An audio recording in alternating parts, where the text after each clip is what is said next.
এখন 6:30 বাজে, আমি এই আধ ঘন্টা আগে স্নান সেরে সন্ধ্যা দিয়ে এসেছি, আর এইভাবে চাদরটা এখন পাচ্ছি। সত্যি করে আজকে এত গরম দিয়েছে আর বলো না, এত মাথায় যন্ত্রণা আরম্ভ হয়ে গেছিলো যখন ঘরটা ঝাড়ার পর মুছছিলাম। আবার আমার মাইগ্রেনে ওষুধ খেলাম, তারপরে দিয়ে আবার একটু কমলো, তারপরে আবার সব গুছিয়ে উঠলাম। তাও সব এখনো গুছতে পারিনি।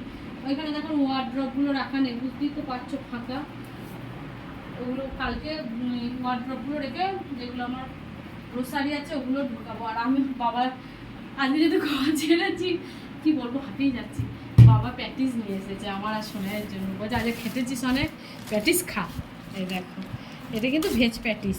চিকেন আনেনি বাবা, এই কারণেই আমাদের রাতে চিকেন আছে, কালকে চিকেন করেছিলাম না, তো চিকেন আছে। দেখো ভেজ প্যাটিস, সোনাই আর আমি খাবো, দুটো আছে। আরে বাপরে কি সাইজ রে, ইয়া বড় বড় সাইজ। চা খাবো, তারপরে প্যাটিসগুলো খাবো। চলো।